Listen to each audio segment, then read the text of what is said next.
ஒரு துண்டு சீட்ல எழுதி கொடுத்தா பொள்ளாச்சி அப்படின்னு எழுதி கொடுத்தா உள்ளதாச்சின்னு படிக்கிறாரு. இந்த மாதிரி ஒரு முதல்வரை நீங்க தேர்ந்தெடுத்துக்கிட்டு எழுதி கொடுத்தா கூட பார்த்து படிக்க தெரியல. திறந்தா பிரச்சனை பிரச்சனை, கொலை கொள்ளை, ஸ்கூல் படிக்கிற பசங்க கையில கஞ்சா பட்டா கத்தியை வச்சுட்டு சுத்திட்டு இருக்காங்க. கண்ணாடி எடுத்துட்டு ஆட்டோ எப்படி அவரும் கேட்பாங்க. அது மாதிரி எங்க முதல்வர் இங்க பெண்களுக்கு ஏகப்பட்ட பிரச்சனைனா காவல்துறையை கூட்டு மீட்டிங் போட மாட்டாரு, உடனே போட்டோ ஷூட் கிளம்பிடுவாரு. கேமரா எடுத்து வச்சுக்கிட்டு பெண்களுக்கு மீதான ஏதாவது பிரச்சனை வந்துச்சுன்னா நான் இரும்பு கரம் கொண்டு அடக்குவேன். எப்படி நீங்க உச்ச நீதிமன்றத்துக்கு போனா எத்தனை கோடி தெரியுமா ஒரு லாயருக்கு? 1 கோடி ரூபாய் கொடுக்குறாங்கன்னா அந்த காசு யாரோட காசு? நம்மளோட வரிப்பணத்தை எடுத்து நம்ம பாதிக்கப்பட்ட குழந்தைக்கு நியாயம் கிடைக்க கூடாதுன்னு தமிழக அரசு எங்க போகுது? உச்ச நீதிமன்றம் வரைக்கும் போகுது. இததான் இந்த தமிழக அரசு பண்ணிக்கிட்டு இருக்கு. அனைத்து மகளிருக்கும் 1000 ரூபாய் தரேன்னு சொல்லிட்டு என்ன பண்ணிட்டாங்கன்னா தகுதியுள்ள குடும்ப தலைவிகளுக்கு தான் கொடுப்பாங்களாம். அதாவது நீங்களாம் குடும்ப தலைவியா இருக்க தகுதியா இல்லைன்னு ஸ்டாலின் தான் சொல்லுவாரு, உங்க வீட்டுக்காரெல்லாம் சொல்ல மாட்டாங்க. தகுதியுள்ள குடும்ப தலைவிக்கு தான் 1000 ரூபாய் கொடுப்பாங்களாம். அதெல்லாம் ஒரு கோடி மகளிருக்கு வந்து வரல அந்த 1000 ரூபாய். அதை ஏமாத்திட்டாங்க. உங்க வீட்டுக்காரெல்லாம் நல்லவங்க, அவங்கள ஆபீஸ்ல இருந்து வேலையில இருந்து வீட்டுக்கு வர்றதுக்குள்ள 10 டாஸ்மாக தாண்டி வரணும். அந்த மனுஷனுக்கு எவ்வளவுதான் வலிக்காத மாதிரியா நடிப்பாங்க. முதல்ல 2 தாண்டுவாங்க, இல்லடா வீட்டுக்கு போயிடலாம். அடுத்த 2 தாண்டுவாங்க, வண்டி லேசா ஸ்லோவாகும். அடுத்த 2 தாண்டுவாங்க, பொண்டாட்டி திட்டுவாளே அப்படின்னு. அடுத்த 2 ஆத்துக்கலாம் போட ஒரு கோட்டரை போட்டா தூக்கி போட்டு மிச்சா பேசாம கடக்க போறான் ஓரமா அப்படின்ட்டு வந்துருவாங்க. இப்ப வீட்டுல இருக்க அக்கெல்லாம் என்ன நடந்துச்சு தெரியுமா? ஏண்டா எப்படி இருந்தாலும் குடிச்சு கொடை வந்து சாவதுன்னு முடிவு பண்ணிட்டேன், எதுக்கு போய் டாஸ்மாக்ல குடிச்சு ஏன் உயிரை எடுக்கிற? எங்கேயாவது கள்ளச்சாயத்தை குடிச்சு செத்துத்தோட எனக்கு ஒரு 10 லட்ச ரூபாய் பணமாவது வரும் அப்படிங்கிற நிலைமைக்கு இன்னைக்கு இந்த திமுக அரசு ஆக்கி வச்சிருக்கு. இந்த மக்கள் கொடுமையை தாங்கினவங்களுக்கு கருணையோட இந்த தொகையை கொடுக்க வேணாமா? நாங்க 5 வருஷம் கஷ்டப்பட்டிருக்கீங்களா? ஆமாவா இல்லையா? நீங்க 5 வருஷம் இவ்வளவு கஷ்டப்பட்டிருக்கீங்க. அப்ப அம்மா இவ்வளவு கஷ்டப்பட்டிருக்கீங்க, அதனால உங்களுக்கு கருணை தொகைன்னு 10,000 ரூபாய் அனைத்து குடும்பத்துக்கும் கொடுப்பேன்னு சொல்லியிருக்காரு. இது மட்டும் இல்லாமல் அனைத்து மகளிருக்கும் 2000 ரூபாய் மாசம் தரேன்னு சொல்லி அதிமுக சொல்லியிருக்காங்க. கோயில்ல போயிட்டு ஸ்டாலின் வாழ்க, கலைஞர் வாழ்க, உதயநிதி வாழ்க, இன்பநிதி வாழ்கீங்கன்னா உங்க கூட சேர்ந்து அவங்களும் கை தட்டுவாங்க.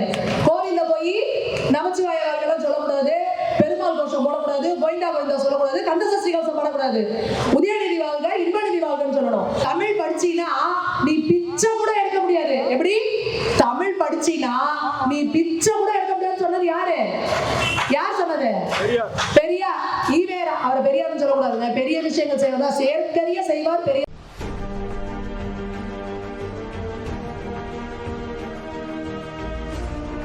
பொழுது விடிஞ்சா எங்க எத்தனை கொலை விழுந்துச்சோ, எங்க எந்த பொண்ணுக்கு என்ன நடந்துச்சோ, எங்க எந்த குழந்தைக்கு பிரச்சனை ஆச்சோ, எங்க எந்த பாட்டிக்கு பிரச்சனை ஆச்சோன்னு பொழுது விடிஞ்சா விடியல்லையே பிரச்சனை. அதனால ஒரு விடியல் தரேன்னு சொல்லியிருக்காரு முதல்வர்.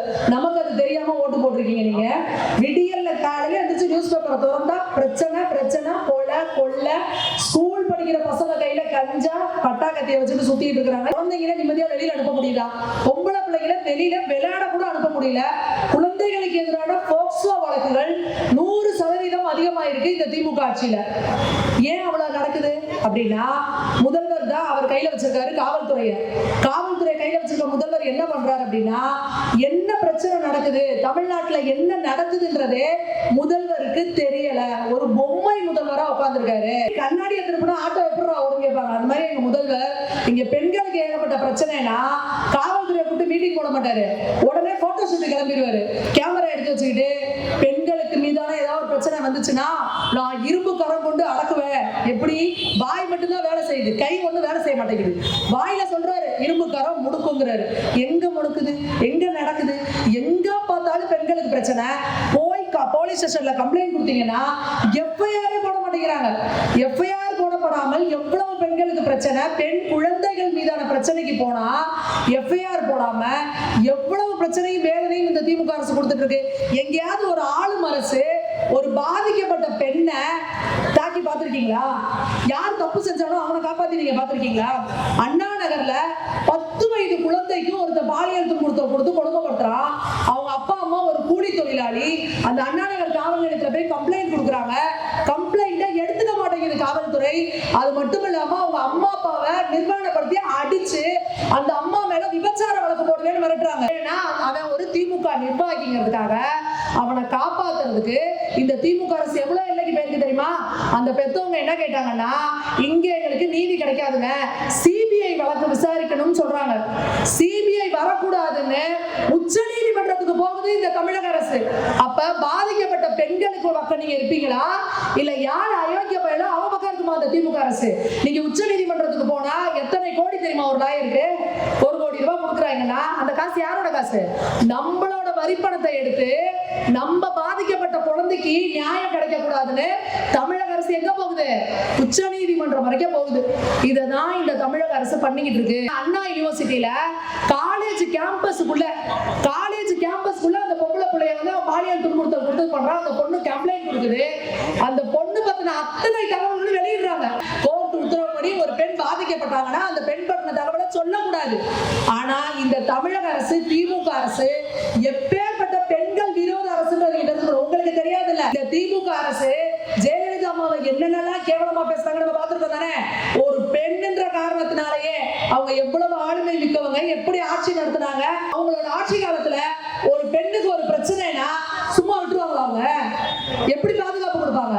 ஆனா அப்பேற்பட்ட ஆளுமை மிக்கவர்களை திமுக கலைஞர் கருணாநிதி அவர்களும் ஸ்டாலின் அவர்களும் திமுக எல்லாரும் அந்த அம்மாவை என்னென்ன கேவலமா பேசியிருப்பாங்க, எவ்வளவு வந்து கேரக்டர் அசாசினேட் பண்ணிருப்பாங்க, பர்சனலா எவ்வளவு விமர்சனம் பண்ணாங்க, எவ்வளவு கேவலமா பேசினாங்க. ஏன்னா திமுகவுக்கு அது கை வந்த கலை. அவங்களுக்கு பெண்களுக்கு மரியாதை கொடுக்கறதுனா என்னன்னே தெரியாது. பெண்கள்னாவே ஒரு போக பொருள், ஒரு உடம்பாதான் அவங்க பார்ப்பாங்களே ஒழிஞ்சு பெண்கள்னா மரியாதைக்குரியவர்கள், பெண்களை கண்ணியமா நடத்தணும், பெண்களுக்கு ஒரு பாதுகாப்பு பிரச்சனைனா அங்க போய் நம்ம நிக்கணும்னு அவங்களுக்கு தெரியாது. விடியல் பயணம்னு ஒரு விடியாமூச்சி பயணத்தை உங்களுக்கு கொடுத்துருக்காங்க பாருங்க. ஒரு ஓட்ட உடசல் பஸ், கைலாங்கடைக்கு போற பஸ்ல லிப்ஸ்டிக் பெயிண்ட் அடிச்சு முன்னாடி மட்டும் அதை வந்து விடியல் பயணம்னு உங்களுக்கு கொடுக்குறாங்க. இது ஆரம்பிச்சு வச்சது யாரு? திமுகவோட அமைச்சர் பொன்முடி மேடையில சொல்றாரு, எல்லாரும் ஓசியில தானே போறீங்க, ஓசியிலன்னு. அப்ப நீங்க திருப்பி கேட்கணும், இன்னைக்கு திமுகவுல இருக்கிற எம்எல்ஏக்களும் அமைச்சர்களும் வாழ்ற வாழ்க்கை ஓசி. நீங்க போட்ட பிச்சை அதை அவங்க புரிஞ்சுக்கணும். யாரை பார்த்து ஓசின்னு சொல்றாங்க? 1000 ரூபாய் கொடுத்துட்டு ஓட்டு போடுறா, யார் அப்பா வீட்டு காசை கொடுத்த? கருணாநிதி சொத்தை எடுத்து கொடுத்தியா? கேளுங்க, எங்க வரிப்பணத்தை எடுத்து கொடுத்துருக்க, எதுக்கு நீ என்ன ஓட்டு காசை கொடுத்துருக்க? 5000 ரூபாய் கொடுத்துருக்க, எங்களுக்கு ஓட்டு போடுங்கன்னா வந்தோன்னு உங்களுக்கு 1000 ரூபாய் வந்துச்சா? வரல. எப்ப கொடுத்தாங்க? 2023 செப்டம்பர்ல கொடுக்குறாங்க. அப்ப 28 மாசம் உங்களுக்கு கொடுக்கல. அது உங்க காசு தானே? அப்ப திமுக காரங்க ஓட்டு கேட்டு வந்தா கேளுங்க, 28,000 எங்க? 28,000 முதல்ல எடுத்து வைன்னு சொல்லுங்க. 20,000 கொடுக்கணும் தானே? ஏமாத்திட்டாங்க தானே அவங்கள? அதுலயும் கூட எல்லாருக்கும் கொடுக்கல. அனைத்து மகளிருக்கும் 1000 ரூபாய் தரேன்னு சொல்லிட்டு என்ன பண்ணிட்டாங்கன்னா, தகுதியுள்ள குடும்ப தலைவிகளுக்கு தான் கொடுப்பாங்க. அதாவது நீங்களாம் குடும்ப தலைவியா இருக்க தகுதியா இல்லைன்னு ஸ்டாலின் தான் சொல்லுவாரு. உங்க வீட்டுக்காரலாம் சொல்ல மாட்டாங்க. தகுதியுள்ள குடும்ப தலைவிக்கு தான் 1000 ரூபாய் கொடுப்பாங்களாம். அதெல்லாம் ஒரு கோடி மகளிருக்கு வந்து வரல அந்த 1000 ரூபாய். அதை ஏமாத்திட்டாங்க.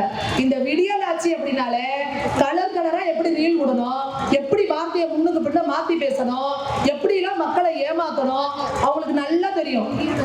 அனைத்து மகளிருக்கும் இலவச பயணம்னாங்க. அப்போ எல்லா பஸ்லயும் தானே இலவசமா கொடுக்கணும் உங்களுக்கு.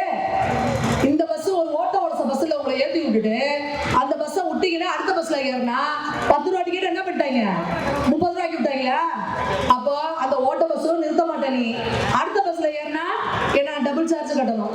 இதோ போட்டு வாங்குறது, உங்களுக்கு கொடுக்குற மாதிரி கொடுத்துட்டு உங்ககிட்ட இருந்தே கொடுக்கறது, உங்களுக்கு மாசம் 1000 ரூபாய் கொடுத்துட்டு உங்க வீட்டுக்கார்ட்ட டாஸ்மாக்ல டெய்லி 500 ரூபாய் பிடிக்கிறது. புரியுதா? இதுதான் இவங்களோட திட்டம். நீங்களா நினைப்பீங்க, ஐயோ டெய்லி காலையில எந்திரிச்சோன்னு சொல்லுவீங்க, ஐயோ இன்னைக்கு அது கொடுக்காதையா, ஒழுங்கா சம்பளத்தை கொண்டு வந்து கையில குடியான்னு. அவரு வேலையை விட்டு வரப்ப நினைப்பாரு, நம்ம பொண்டாட்டி காலையில சொல்லி அனுப்பியிருக்கா குடிக்காம வரணும்டாங்க. ஆனா அந்த மனுஷன் நீங்களா நம்புங்க, உங்க வீட்டுக்காரெல்லாம் நல்லவங்க. அவங்கள ஆபீஸ்ல இருந்து வேலையில இருந்து வீட்டுக்கு வர்றதுக்குள்ள 10 டாஸ்மாக தாண்டி வரணும். அந்த மனுஷனுக்கு எவ்வளவுதான் வலிக்காத மாதிரியா நடிப்பாங்க. முதல்ல 2 தாண்டுவாங்க, இல்லடா வீட்டுக்கு போயிடலாம். அடுத்த 2 தாண்டுவாங்க, வண்டி லேசா ஸ்லோவாகும். அடுத்த 2 தாண்டுவாங்க, பொண்டாட்டி திட்டுவாளே அப்படின்னு. அடுத்த 2 ஆத்துக்கலாம் போட ஒரு கோட்டரை போட்டா தூக்கி போட்டு மிச்சா பேசாம கடக்க போறான் ஓரமா அப்படின்ட்டு வந்துருவாங்க. அப்ப இன்னைக்கு உங்க வீட்டுக்காரெல்லாம் குடிக்க வைக்கிறது யாரு? இந்த திமுக அரசு. திரும்புற பக்கம்னா டாஸ்மாக். ஊருக்கு ஸ்கூல் இருக்கா, ஊருக்கு லைப்ரரி இருக்காங்கன்னா உங்களுக்கு தேவையில்ல. தெருவுக்கு தெருவு டாஸ்மாக் இருக்கணும். டாஸ்மாக்ல வருமானம் குறைஞ்சிச்சு, முதல்வர் பொங்கி எழுந்துருவாரு. உடனே மீட்டிங்க போட்டு ஒரு வருஷத்துக்கு டார்கெட் எவ்வளவு தெரியுமா? 55,000 கோடி. பாத்துக்கோங்க, உங்க வீட்டு காசு, உங்களோட தாலி செயின், உங்க தாலியில கொடுத்துருக்க குண்டு பொலா தாலி எல்லாம் எங்க போய் நிக்குது? தமிழக அரசுக்கு வருமானமா 55,000 கோடி ஒரு வருஷத்துக்கு டாஸ்மாக் வியாபாரம். இந்த லட்சணத்துல சாராய வியாபாரத்தை அதிகப்படுத்தினா இந்த நாடு உருப்படுமா? நீங்க சொல்லுங்க, உருப்படுமா?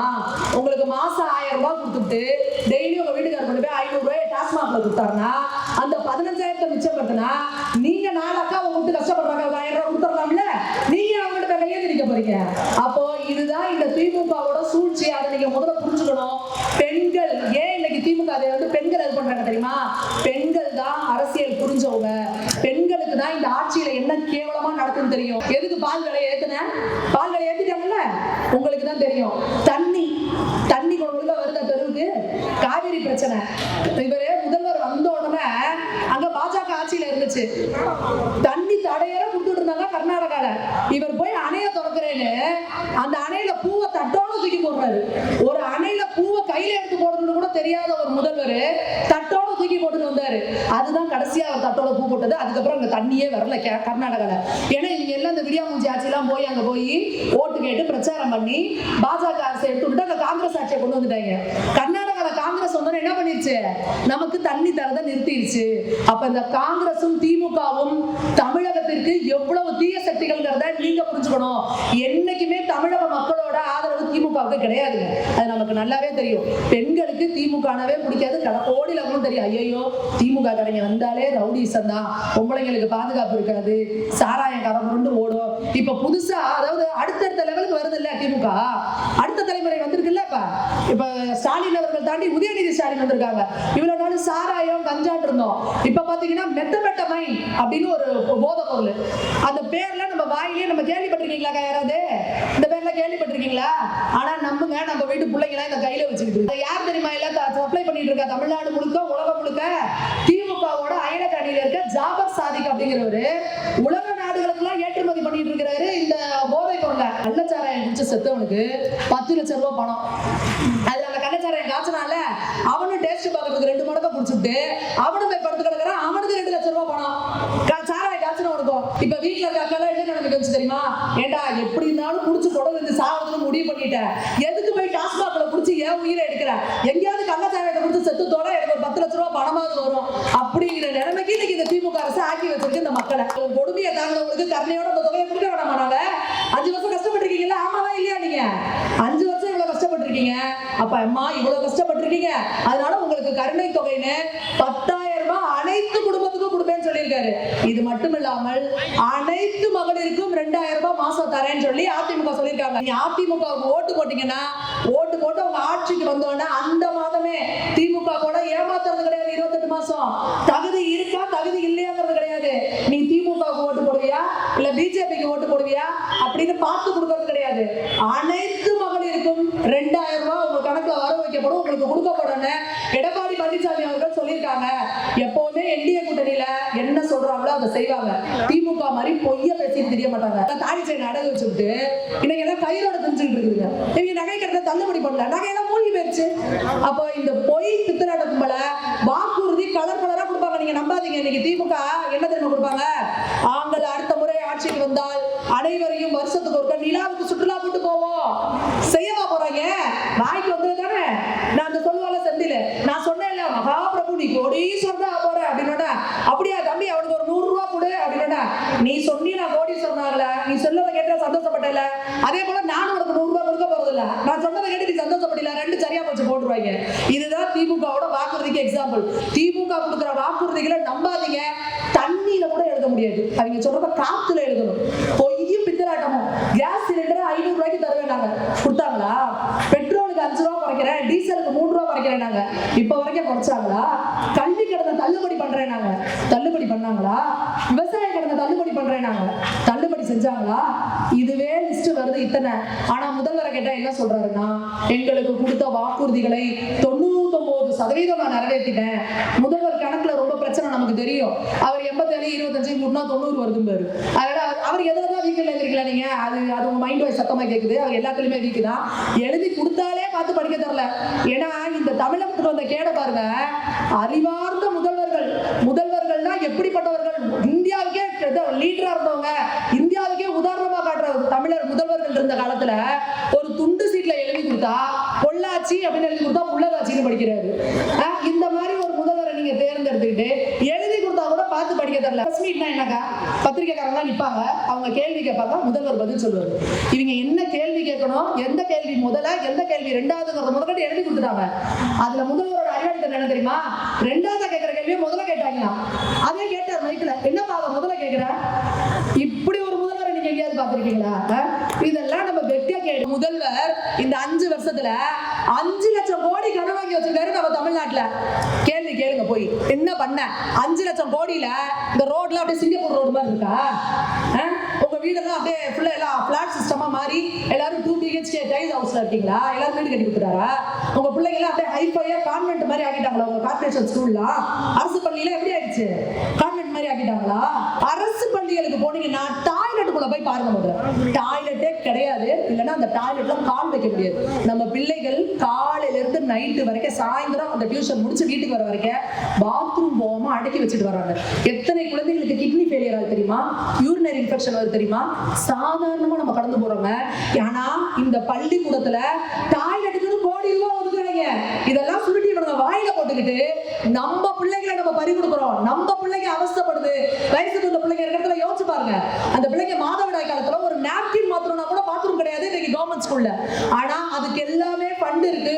கோடிக்கணக்கான நிதியை வாங்கி வாயில போட்டுக்கிட்டு இன்னைக்கு நம்மளை ஏமாத்திட்டு உட்கார்ந்துருக்கு இந்த திமுக அரசு. 5 லட்சம் கோடி கடன் வாங்கி எத்தனை இண்டஸ்ட்ரீஸ் கட்டினீங்க, எத்தனை இளைஞர்களுக்கு வேலை வாய்ப்பு உருவாக்கி கொடுத்தீங்க, எத்தனை மகளிருக்கு நீங்க வேலை வாய்ப்பு வாங்கி கொடுத்தீங்க, எத்தனை பெண்களை உயர்கல்வி போறதுக்கு நீங்க ஊக்குவிச்சிருக்கீங்க.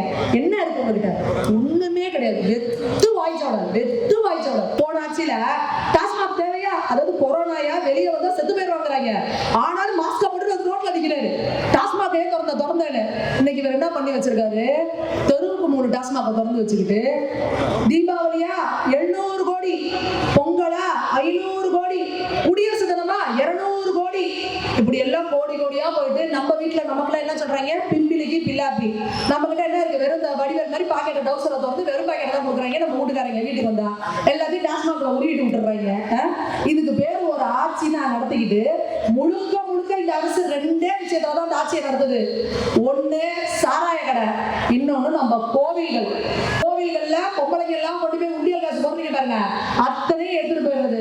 ஆம்பளைங்க எல்லாம் டாஸ்மாக்ல கொண்டு சாராய கடை எடுத்துட்டு. எப்படிப்பட்ட கொள்ள பார்த்தீங்களா? இததான் வந்து சொல்லுவாங்க விஞ்ஞான ஊழல். நீ என்ன அதான் சொல்லுவாங்க, பேசுவாரு நாட்டு சம்பத்து, அவர் சொல்லுவாரு கடலை செடி இருக்குமா, கடலை செடி இருக்கிற மாதிரி மேல இருக்கும், அந்த கடலை செடிக்கே தெரியாம அடியில இருக்க கடலையை பிடிக்க எடுத்துருவாங்க பையன். அந்த மாதிரி உங்களுக்கே தெரியாது. திருப்பரங்குன்றத்துல தீபம் ஏத்தனோட போன 23ஆம் தேதி வீட்டுக்கு வீடு எல்லாரும் கந்த சஷ்டி கவசம் பாருங்க. பெண்கள் ஒரு 10 பேர் சேர்ந்து என்ன பண்றாங்க, கோவில்ல போய் பாடலாங்கிறாங்க. கோவில்ல போய் கந்த சஷ்டி கவசம் பாடக்கூடாது, அரசு உத்தரவு இல்லையா. அதனால என்ன ஆகுதுன்னா பொது அமைதிக்கு குந்தக விளையலாம். எப்படி கோயில்ல போய் கந்த சஷ்டி கவசம் பாடினா குந்தக விளையலாம். நீங்க இனிமே என்ன பண்ணுங்க, கோயில்ல போயிட்டு ஸ்டாலின் வாழ்க, கலைஞர் வாழ்க, உதயநிதி வாழ்க, இன்பநிதி வாழ்கிறீங்கன்னா உங்க கூட சேர்ந்து அவங்களும் கை தட்டுவாங்க. கோவில்ல போய் நமச்சிவாய வாழ்க்கெல்லாம் சொல்லக்கூடாது, பெருமாள் கோஷம் போடக்கூடாது, கோயிண்டா கோயிந்தா சொல்லக்கூடாது, கந்த சஷ்டி கவசம் போடக்கூடாது, உதயநிதி வாழ்க, இன்பநிதி வாழ்கன்னு சொல்லணும். இப்ப இந்த திமுகவுக்கு நீங்க தொடர்ந்து ஓட்டு போட்டீங்கன்னா நாளைக்கு என்ன ஆகுனா, உன் வீட்டுல சாமி மடத்துல விளக்கேத்தி மணி அடிக்கணும்னால இவங்க பர்மிஷன் வாங்கணும்வாங்க. அந்த நிலைமைக்கு கொண்டு வந்துருவாங்க. இந்த திமுகங்கிறதே இந்துக்களின் விரோதி. இந்து பண்டிகை ஒண்ணுக்காக உங்க முதல்வர் பாட்டு சொல்றாரா? உங்க எல்லாருக்கும் தீபாவளி இருக்கு தானே, உங்க எல்லாருக்கும் பொங்கல் இருக்கு தானே, ஏன் உங்களுக்கு எல்லாம் வாழ்த்து சொல்ல மாட்டேங்கிறாரு? பிள்ளையார் சதுர்த்தி இருக்கு தானே, ஏன் வாழ்த்து சொல்ல மாட்டேங்கிறாரு? அப்ப நம்ம எல்லாம் ஓட்டு போடலையா? இந்துக்கள் ஓட்டு போட்டு வரலையா அவரு? அப்ப இந்துக்களை திட்டமிட்டு இழிவுபடுத்துறாரு. ஒரு திமுக கட்சி தலைவரா ஸ்டாலின் அவர்கள் வாழ்த்து சொல்லட்டும், சொல்லாம போட்டோம், அது நமக்கு தேவையில்லை. ஆனா தமிழக முதல்வர் இந்துக்களும் ஓட்டு போட்டு உட்கார்ந்து இருக்கிற ஒரு தமிழக முதல்வர் ரம்ஜான் பண்டிகை வந்தா அவங்களுக்கு அரிசி கொடுக்குறாரு, ஆயிரக்கணக்கான டன்னு போய் நோம்பு கஞ்சி குடிக்கிறாரு. கிறிஸ்துமஸ் பண்டிகை வந்தா அரசு விழா எடுக்கிறாரு, போய் கேக் வெட்டுறாரு. ஆனா தமிழ் பண்டிகை, இந்துக்கள் பண்டிகை எது வந்தாலும் அதுக்கு வாழ்த்து கூட சொல்ல மனசு இல்லாத ஒரு இந்து விரோத முதல்வருக்கு ஓட்டு போடணுமா? அவ்வளவுதான் இந்துக்கள் வந்து தன்மானம் இல்லாம சுயமரியாதை இல்லாம போயிட்டோமாங்கிறத இங்க இருக்கிற பெண்கள் ஒவ்வொருத்தரும் சிந்திக்கணும். ஏன்னா இன்னைக்கு இந்த இந்து தர்மம் இவ்வளவு தூரம் நிலைச்சிருக்கு அப்படின்னா அதுக்கு காரணம் பெண்கள் தான். இன்னைக்கும் நம்ம வீட்டுக்கு விளக்கேற்றி சாமி கும்பிடுறது, வெள்ளி செவ்வாய் கோயிலுக்கு போறது, நம்ம பிள்ளைங்களுக்கு அந்த வழிபாட்டு முறைகளை சொல்லி கொடுக்கறது, நம்ம குலதெய்வ வழிபாட்டை சொல்லி கொடுக்கறதுலாம் யாருக்கா செய்யறா? நாம தானே செய்யறோம், பெண்கள் தானே செய்யறோம். அப்ப அதுக்கு ஒருத்தவங்க பிரச்சனை பண்றாங்கன்னா அவங்களுக்கு ஓட்டு போடலாமா? அவங்களை நம்ம கொண்டு வரலாமா? அவ்வளவு வெறுப்பு இருக்கு உங்களுக்கு. இந்துக்கள்னா உங்களுக்கு அவ்வளவு வெறுப்பா இருக்கு. எங்க சாமினா உங்களுக்கு அவ்வளவு வெறுப்பா இருக்குன்னா ஏன் உங்களுக்கு எங்க ஓட்டு வேணும்? தைரியமா சொல்லுங்க, இந்துக்களோட ஓட்டு வேணும்னு சொல்லுங்க. இத்தனை ஆயிரம் கோயில்களுக்கு கும்பாபிஷேகம் நடந்திருக்கு. ஒரே ஒரு கும்பாபிஷேகத்துக்கு முதல்வர் வந்தாரா? முருகன் மாநாடுன்னு ஒண்ணு நடத்துறாங்க, அதுவும் நம்ம காசை வச்சு. அந்த காசுக்கு அந்த மாநாட்டுக்கு முதல்வர் வரல. ஏன் வரல?